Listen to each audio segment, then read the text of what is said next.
crime prevention. Crime prevention. Mr. Yamamoto, would you come up to the stage?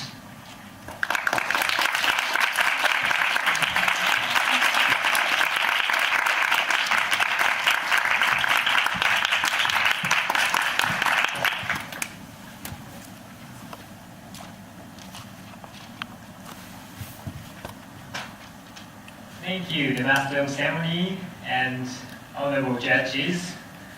Hello, ladies and gentlemen.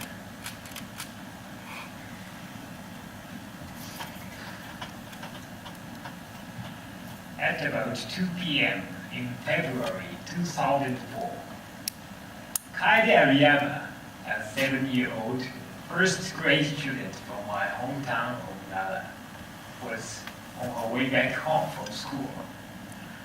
She was walking along when a suspicious white car pulled over.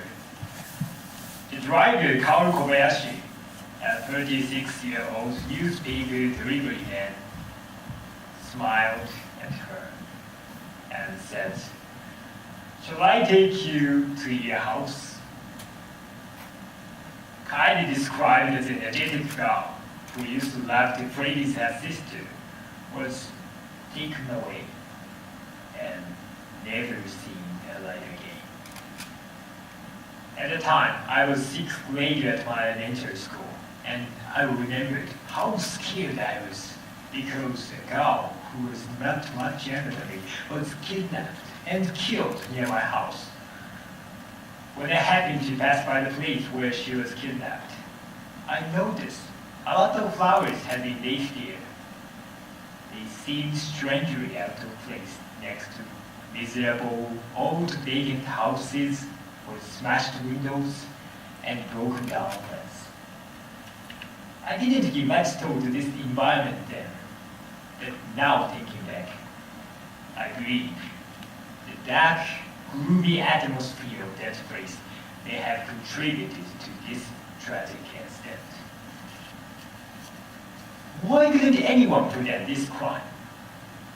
We can identify a number of reasons, such as the fact that she came home alone, or she got into a car with a stranger.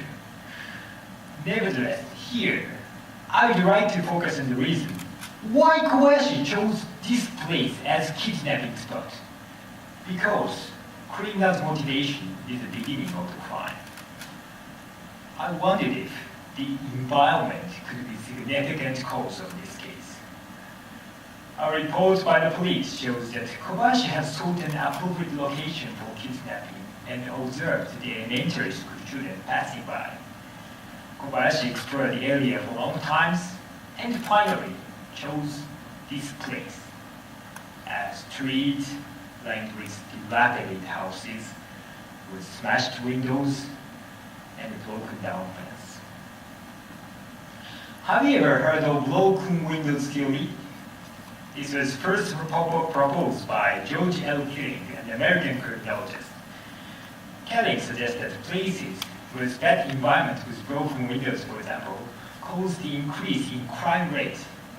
That because the place's bad environment makes passers-by feel nobody manages the place, so little bad behavior would be allowed, like littering, household waste.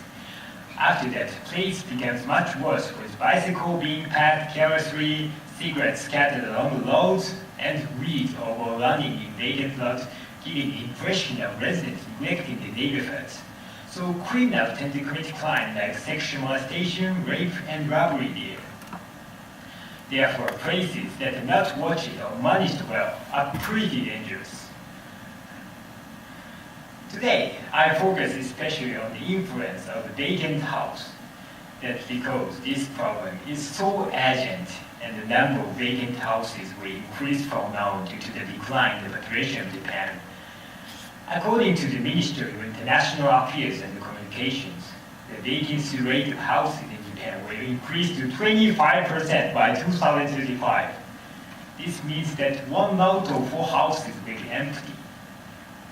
The increase in the number of vacant houses means that more places will not be watched or managed well. Therefore, This will probably cause a huge increase in the number of residential areas with environments that encourage crime. In fact, data from Tokyo officials shows high correlation between the vacancy rate of houses and the crime rate.